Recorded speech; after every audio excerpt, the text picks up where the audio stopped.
Bonsoir à tous, bienvenue dans votre émission La Réunion Lila. On espère que ça se passe bien, que tout le monde est en forme. On va parler de politique avec un autre jeune, je dirais, un autre jeune entre guillemets, parce que je ne sais pas son âge, mais on va voir la vision de ceux qui aspirent à changer un peu les choses. C'est dans Cosmo Réunionnais.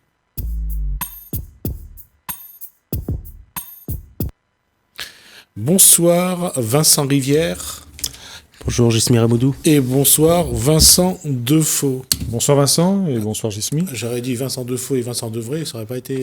Elle est pas mal celle-là. Mais Jismi, mais vous commencez à être drôle. Ouais. Alors, Vincent Rivière, la politique, c'est quoi pour vous? Disons que la politique, c'est avant tout avoir conscience du monde dans lequel on vit. Parce qu'on ne peut pas vivre dans un microcosme sans comprendre comment il fonctionne. Et une fois qu'on a compris comment il fonctionne là, on peut essayer de le modifier. Deux inconnus dans l'équation. La première, le microcosme politique, c'est un des microcosmes le plus versatile qu'on connaît. Ça change beaucoup. Ça dépend où est le pouvoir, où est l'argent, donc ça bouge. Et l'autre inconnu de cette équation, c'est quelle est l'évolution du comportement et du fonctionnement du schéma humain. Quand on regarde, quand on pose l'équation, c'est complexe ou pas? Non, ça a toujours été complexe. Mais si vous le permettez, Jismir Aboudou, je me situe à une autre échelle. Je me situe à l'échelle du simple citoyen, qui voit qu'autour de lui, il y a des choses qui lui posent problème, des choses qui vont bien. Et vous allez plutôt ramener ça vers le microcosme politique, politico-politicien à La Réunion, qui, oui, est très versatile. Donc, pour répondre concrètement à votre question, honnêtement, aujourd'hui, il y a un décalage, une rupture entre nos représentants politiques et les aspirations des citoyens, des habitants, aussi bien à La Réunion, mais c'est un phénomène qui se retrouve aussi à l'échelle nationale. Et s'engager en politique, pour revenir à la première question, c'est aussi essayer de reconnecter ces deux bouts-là. Reconnecter, entre guillemets, ceux à qui on donne mandat pour gérer le problème, nos élus, et ceux qui sont gérés par ces élus-là. À mon sens, c'est ça l'engagement citoyen. Vincent Defaux, l'engagement citoyen, on le voit, les écologistes ont longtemps porté cette posture citoyenne, mais ça n'a pas vraiment été concluant. Je vous laisse libre de vos propos, monsieur Ramoudou, mais quand même, je crois qu'aujourd'hui, les écologistes font des scores très honorables, y compris à la possession, où j'ai eu l'occasion de me présenter soit au régional, soit au législatif il n'y a pas très longtemps. Ils ont une maire qui a été à un moment donné, ce serait intéressant d'ailleurs de poser la question à Vincent Rivière, qui a été écologiste, qui est à mon avis un peu moins, mais qui, aux yeux des Réunionnais, fait partie toujours de notre famille, qu'on le veuille ou non d'ailleurs. Et dans beaucoup d'élections, les écologistes font de très bons scores, mais au-delà des élections, parce que tout à l'heure, je persiste à penser que être élu, se présenter à des élections, c'est pas une fin en soi. Un engagement, c'est aussi un engagement associatif. C'est un engagement militant. Est-ce qu'un jeune, par exemple, qui milite pour le climat, qui participe à une manifestation, qui trie ses déchets, qui fait un travail pour l'environnement, qui nettoie les plages, qui nettoie les sites classés ou autres encore. Je pense aux militants d'Extinction Rébellion, qui agissent concrètement. Bon, des opérations parfois un petit peu, j'allais dire, un peu olé olé, un peu borderline en termes de légalité, c'est vrai, mais ce sont des militants qui font un travail. Et souvent, les élus, par peur, par couardise, ne le font pas. Vous connaissez mon positionnement. Je suis un écologiste quand même qui militant pour la décroissance, qui propose qu'on sorte de ce schéma de la croissance infinie qui en fait n'existe pas, puisque les limites de la Terre sont connues en termes de croissance notamment, donc il faut arriver à un nouveau modèle. Mais aujourd'hui, le problème c'est que quand on se présente à des élections, les électeurs ne peuvent pas entendre ce discours-là, parce qu'on leur a, surtout à La Réunion, habitué à un discours d'abondance, de développement, de croissance. Quand on gagne un point de croissance, c'est j'allais dire, le nirvana. Mais c'est pas vrai. Aujourd'hui, il faut penser plutôt à comment faire pour garder un minimum de confort et en même temps préserver les ressources de la planète. Et quand je dis ça, c'est aussi de préserver nos ressources à nous et celles des générations futures. Le réchauffement climatique, c'est une réalité. À la Possession, la commune de Monsieur Rivière, tout le littoral est menacé par l'élévation du niveau des eaux. La commune est menacée aussi pour la ressource en eau qui dépend en fait des eaux. D'ailleurs, plutôt sous Dodane, là, vous avez une excellente nappe phréatique avec une eau de très bonne qualité, enfin plus ou moins d'ailleurs, parce que avec l'élevage, les questions se posent. Mais je crois que l'urgence écologique, l'urgence climatique, c'est une réalité et cela passe pas forcément par les élections. C'est important de le dire, parce que on arrive dans un système où aujourd'hui les élections, le système démocratique est un peu à bout de souffle. Il y a la défiance des électeurs, du grand public vis-à-vis de leurs élus. Et puis même ça, il y a une chose, et je me tourne aussi vers Vincent Rivière, c'est est-ce que les politiques ont encore du pouvoir, ou est-ce que ce ne sont que des élus qui ont été mis en place par des hommes puissants, qui ont de l'argent, et qui ne font que ce que demande leur mentor, quoi. Ils sont là, on leur dit de faire ça, et ils le font. Et cela à plusieurs niveaux de l'État. Est-ce que le politique décide encore, ou est-ce qu'il n'est qu'un exécuteur? Moi, je pense que le politique est soumis au lobby, soumis à la bureaucratie, et il ne prend pas le temps, il ne prend pas du recul, il est finalement sous pression constante. Et être sous pression, c'est pas de prendre souvent pas de bonnes décisions, et c'est toujours de prendre des décisions à courte vue. Mais j'allais dire que pour leur décharge, pour la défense des élus, c'est que le système fait qu'il y a tout le temps des élections. Et donc on peut pas penser à très très loin finalement, parce on pense comment être élu, comment faire que son candidat soit réélu. Est-ce que le temps n'est pas suffisamment trop court pour imposer son point de vue? Puis on n'a plus ces débats anciens, parce que j'ai vu que Vincent Rivière en parlait dans ses publications. On en revient un peu sur la question de la démocratie, c'est aussi le degré d'autonomie pour chaque collectivité, pour la région, pour la Réunion. Ces débats qui transcendaient un peu, enfin qui étaient clivants au niveau politique à la Réunion jusqu'aux années 80, avec d'un côté Vergès, de l'autre Debré. Aujourd'hui, on ne sait plus trop où on est. On veut, je vais dire, le tout et son contraire. Par exemple, en termes d'éducation, on veut que les profs qui ont des concours nationaux ne partent pas en métropole, mais en même temps, c'est un concours national, donc c'est un peu normal, excusez-moi du peu, qu'on puisse aussi être muté dans une autre académie. On veut la préférence régionale à l'emploi, mais vous savez très bien que c'est de la discrimination. Enfin, est-ce que oui ou non on applique les principes républicains à La Réunion? Et moi, j'aimerais qu'on pose ces questions-là de manière, j'allais dire, détachée et sereine, alors que c'est pas le cas, parce qu'on mélange un peu tout, et j'allais dire, on veut un peu à La Réunion le beurre, l'argent du beurre et la crémière, ce qui me désole un peu. Enfin bon, c'est mon point de vue. Vincent Rivière, sur cette même question.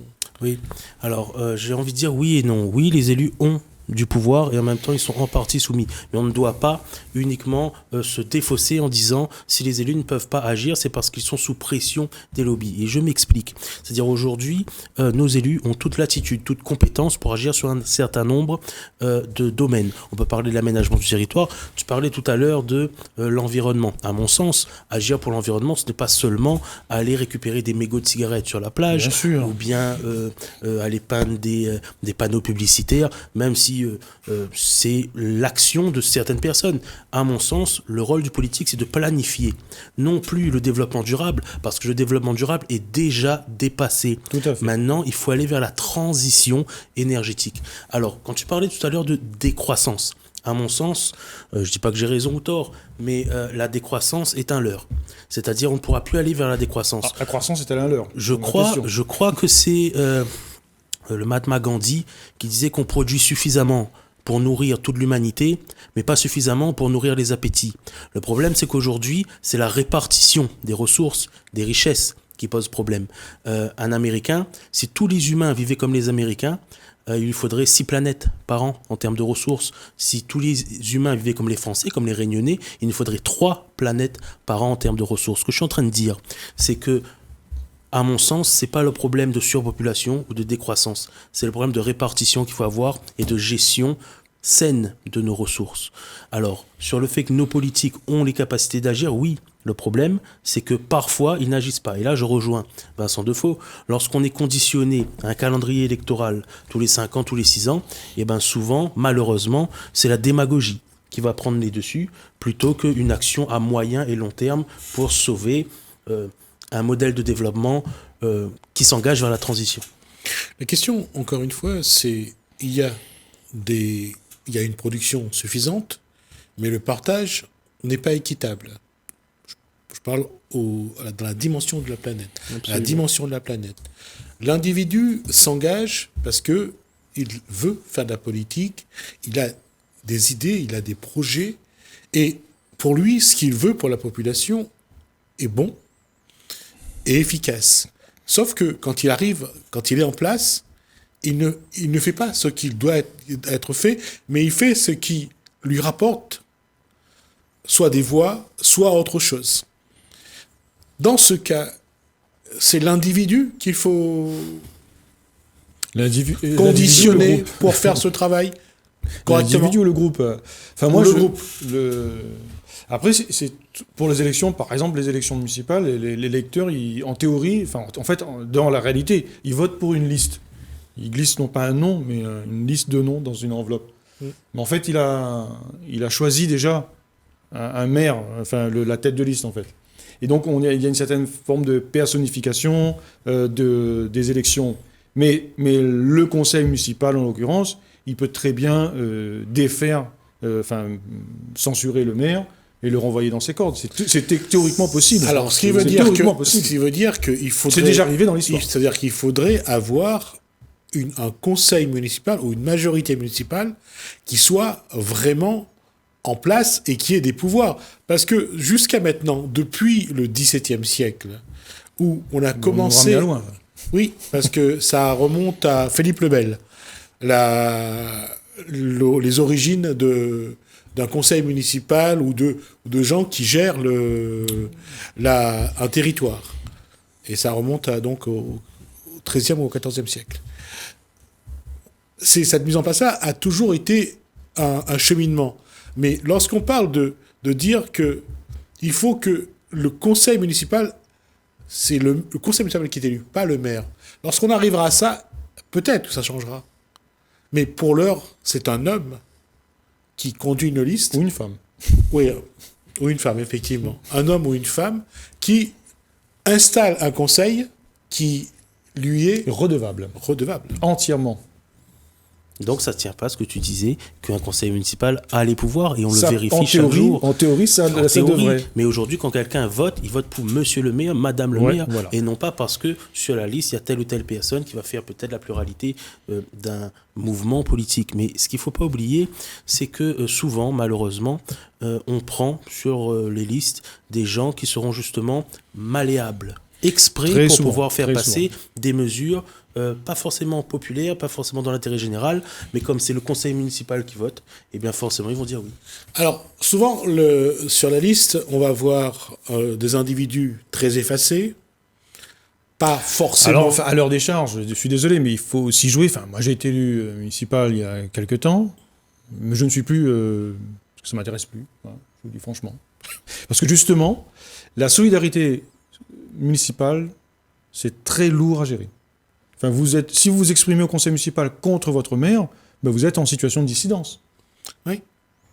Donc, il faut choisir. Ce qui veut dire que là aussi, la démocratie a disparu. Le maire est omnipotent.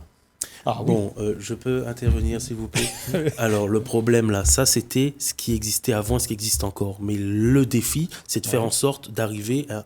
Je ne vais pas dire une nouvelle politique parce que tout le monde le dit. Maintenant, c'est tout ou autrement. Voilà, autrement si tu veux. L'idée, c'est que dans un conseil municipal, chaque conseiller municipal a sa parole. En tout cas, il doit l'avoir. Et c'est pas parce que sur telle affaire ou telle affaire, il s'oppose aux orientations du maire que le maire doit forcément l'évincer. Et ça, c'est quelque chose qu'on doit arriver à mettre en place pour respecter la pluralité. Je dis chiche à Vincent Rivière. S'il arrive à lui faire, je te le dis. Mais pour ça, il faut quoi ? Il faut une pluralité dans la composition de la liste. Oui. Aussi bien dans des mouvements de gauche, de droite, de centre, écolo. Bon, quand même. Oui, évidemment. Et là, je reviens sur ce qu'on disait tout à l'heure. À mon sens, ce qui a fait le problème des mouvements écologiques, c'est qu'ils ont voulu centraliser autour de leur propre candidature.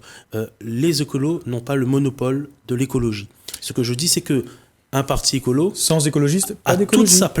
toute sa place dans un autre mouvement, que ce soit de droite, de gauche, du centre, même si ça appuie beaucoup de signification gauche-droite, à mon sens, Oui, aujourd'hui. je pense que cette Mais notion est assez dépassée. que des experts en écologie fassent partie d'un mouvement politique plus large, à mon avis, là, ça a un sens qui pourrait être plus exploitable en termes de compétences pour caricaturer, aller ramasser les mégots sur la plage, ou plutôt faire un développement qui prenne en sens la cohésion d'un territoire pour justement aller vers cette transition. Alors, moi, je ne me définis pas, pourtant je suis écologiste, mais très humblement, et je ne suis pas un expert en écologie, au sens scientifique du terme, mais par contre, je me suis converti à l'écologie politiquement.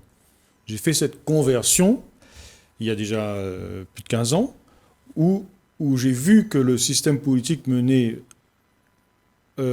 finalement, nous menait à l'abattoir. C'est-à-dire qu'on arrivait avec cette croissance prétendument infinie, on arrive, on va épuiser non seulement la terre, les humains, les ressources, et on va finalement, c'est une question de survie qui se pose aujourd'hui. Donc c'est pour ça que je me suis engagé dans l'écologie, parce que je dis, il faut changer de braquet, il faut changer de façon, non seulement faire de la politique, mais changer de façon de produire, changer de façon de consommer, d'agir, de se déplacer, de manger. Enfin, bref, c'est une révolution, et c'est pour ça que le mot conversion, il est fort, mais il veut dire ce que ça veut dire. On ne peut pas faire comme avant, prendre la voiture tout seul, même moi je le fais. Mais je sais que c'est pas bien, enfin au sens c'est pas bien pour la planète, c'est pas bien pour l'environnement, c'est pas bien pour la pollution, mais je me dis qu'à La Réunion, nos politiques doivent agir concrètement pour que ça change. Merci. Et c'est difficile, et nous sommes, j'allais dire, je suis un peu comme Don Quichotte et ses moulins à vent.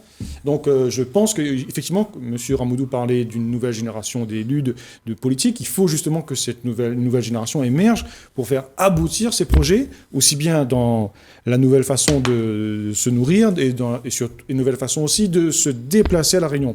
On va déjà changer les choses ici localement. Après, au niveau mondial, bon, c'est une autre bataille d'une autre dimension, mais je fais confiance à la génération climat, aux jeunes qui s'engagent pour l'écologie à ce niveau-là. Là, encore une fois, puisqu'on parle de génération, cela veut dire aussi, ça implique que vous avez une double réflexion à mener pour d'abord voir pour faire le constat d'aujourd'hui et voir comment enclencher ce qui doit être fait demain. Est-ce qu'à ce niveau-là, vous pensez que la réflexion que vous avez va être suffisante ? Ah oui, à mon sens, oui. Parce que justement, aujourd'hui, pour caricaturer, cette nouvelle génération-là qui va subir les conséquences des non-actes de nos élus actuels. Parce un élu actuel qui ne prend pas des décisions qui ont un impact sur ma vie, sur celle de mes enfants d'ici 20 ans, 30 ans, c'est à moi qui ai le devoir d'agir parce que celui qui est déjà en place là, il n'est pas en train de prévoir justement l'avenir de moi dans 20 ans et mes enfants dans 20 ans, leurs petits-enfants dans 20 ans. C'est pour ça que c'est une question de responsabilité. Je dis souvent que chaque génération a ses responsabilités à prendre. Soit on les prend, soit on ferme les yeux. Et moi, j'ai décidé de prendre mes responsabilités pour essayer, je dis pas que je vais réussir, mais en tout cas essayer de donner un coup de pied dans la fourmilière, faire en sorte que dans l'avenir, on puisse au moins dire, au moins, on a essayé.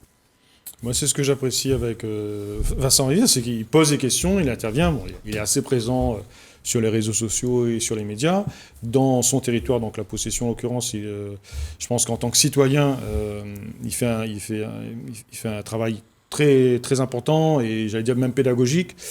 Et d'ailleurs, c'est pas un hasard si c'est présenté aux élections municipales et si sa liste était étiquetée Gilets jaunes. Ça veut dire qu'il y avait quand même une certaine forme de conscience, un discours qu'il a porté, qui est issu de ce mouvement populaire-là. Et ce mouvement, et je rappelle à chaque fois, je dis dans chaque émission, le mouvement des Gilets jaunes à La Réunion, et en métropole aussi d'ailleurs, mais c'est d'autres conséquences. À La Réunion, le mouvement des Gilets jaunes, il vient de très très profond du peuple réunionnais. C'est impressionnant en fait, et on n'a pas fini d'étudier et on n'a pas fini de voir les conséquences dans les prochaines années et encore peut-être dans une ou deux générations. Et Vincent, je crois qu'il est Vincent Rivière est très bien placé pour en parler. Rapidement sur les Gilets jaunes à La Réunion et notamment sur cette expérience municipale, ce qui se passe c'est qu'à La Réunion, il y a eu un symptôme d'une maladie plus large au niveau national et même au niveau international de la maladie de nos démocraties occidentales. C'est-à-dire aujourd'hui, la question de la représentativité citoyenne est mise en cause. Et les Gilets jaunes voulaient, entre autres, qu'il y ait davantage de pouvoir direct, la population. Et l'une des volontés, c'était de mettre en place ce référendum d'initiative citoyenne. Tout à fait, le fameux RIC. Voilà, mais aujourd'hui, ça a pris d'autres formes, mais d'autres politiques le reprennent. Ils essaient de le mettre à leur sauce. Alors, on ne pourra pas le faire sur tous les sujets, mais à mon sens, il y a sur certains sujets qui engagent, par exemple, l'argent public au-delà, je ne sais pas, 10 millions, 15 millions. Ce n'est pas à moi de les fixer. Là, on doit consulter la population. Mieux encore qu'une enquête publique qui, à mon sens, ne sert pas à grand-chose. Merci messieurs, on est arrivé au terme de ces 20 minutes d'échange. Merci, on aura l'occasion de vous revoir sur le plateau pour continuer la réflexion sur le devenir du cadre politique et des politiques à mettre en place. On aura donc de vous revoir sur ce plateau. Merci donc à Vincent Rivière et à Vincent Defoe pour cet échange. On va passer nous à autre chose, on va marquer une pause, on se retrouve juste après.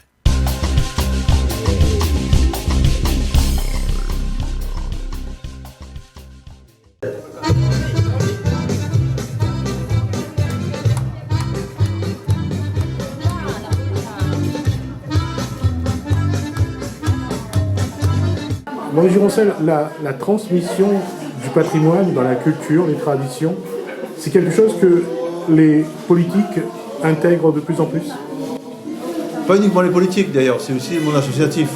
Et je me réjouis que, effectivement, avec Bernard Batou, avec Tounia et tout, nous faisons donc un travail formidable. Et bien sûr, avec celle qui nous accueille aujourd'hui, Huguette qui nous accueille aujourd'hui, dans ses locaux, dans sa maison, où on voit donc ses peintures. Elle a des talents qui est donc des talents cachés, mais des talents qui sont arrivés, disons, un peu tard peut-être, mais l'essentiel c'est que mieux vaut tard que jamais. Comment aujourd'hui les écoles primaires peuvent participer justement à la transmission des traditions, de la culture, du patrimoine? Alors, c'est les enfants, c'est l'avenir. C'est important que les élèves des écoles, mais pas uniquement des écoles primaires bien sûr, mais aussi donc collège, lycée et tout. Hier, j'étais par exemple au salon de l'écologie. Eh bien, on a bien vu que les enfants s'intéressent à tout. Et bien sûr, il y a la question du patrimoine et de la culture. Notre patrimoine, notre culture, ce sont des choses étroitement liées. On ne peut pas donc dissocier les deux. Parce que qui dit patrimoine, c'était notre façon de vivre dans le temps, et qui dit culture, c'était aussi notre façon de vivre dans le temps. On a également donc cette transmission. Il faut effectivement que nos jeunes prennent le relais. Il y a la transmission orale, mais souvent on oublie, nous réunionnais, qu'on doit aussi avoir la transmission écrite. Et je sais que Bernard Batou réalise beaucoup donc d'ouvrages, de livres et tout, pour aller dans ce sens-là. Et la peinture, c'est aussi une façon. Quand on regarde la peinture, qu'est-ce qu'on voit? Cette peinture-là, par exemple, ce qui ressort, eh bien, c'est notre culture indienne, par exemple. On voit bien ce qui ressort dans ces peintures qui sont autour de nous ce matin. La question, Maurice Gironcel, que ce soit au niveau de la CINOR, au niveau de la mairie de Sainte-Suzanne, comment ces collectivités pourraient, même si on sait que ce n'est pas sa prérogative, comment ces collectivités peuvent participer à la transmission, mieux participer à l'acquisition de l'histoire de la Réunion, de sa culture, de ses traditions, de son patrimoine, mais comment aussi participer à la transmission. C'est le domaine, c'est des compétences qu'on doit partager. Les collectivités sont en la matière compétentes en matière donc de partage et de transmission. Par exemple, avec la région, avec la CINOR, avec bien sûr la mairie de Sainte-Suzanne, eh bien nous avons réhabilité l'ancienne gare des chemins de fer de la Réunion. Et aujourd'hui, c'est la maison du patrimoine de la Réunion, de Sainte-Suzanne bien sûr, mais et de la Réunion. Donc je crois qu'à notre échelle, quel que soit l'endroit où on se trouve, nous élus, nous responsables politiques, nous devons transmettre ça. Nous avons un très grand projet, et c'est en bonne voie actuellement, avec le centre culturel futur quartier français qu'on appellera probablement centre culturel Paul Vergès, parce que là-bas aussi Paul Vergès dans ses combats qu'il a menés pour la Réunion. Un de ses premiers combats, c'était les combats avec les usiniers, avec les usiniers, les planteurs, les travailleurs de l'usine, les travailleurs dans les champs de canne et tout. Ils se sont mis tous d'accord ensemble. Donc c'est ça aussi le patrimoine. Et ce grand projet donc dans les friches de l'ancienne usine de quartier français, mais en même temps on va lier donc le culturel, le patrimoine, mais aussi, eh bien, je dirais, l'avenir. Et non, l'avenir. Par exemple, les jeunes, nous savons que les jeunes aujourd'hui aiment bien ce qu'on appelle les jeux vidéo. Ben, avec les jeux vidéo, on peut aussi avoir l'histoire de la Réunion, avoir également la transmission du patrimoine. Et nous aurons donc dans cette future centre culturel et également, nous allons donc avoir eh bien, une école de jeux vidéo et de réalisation de jeux vidéo avec en partenariat avec nos amis du port qui travaillent également. Ils ont fait des films également de bande dessinée. Eh bien, on le fera ensemble à Sainte-Suzanne.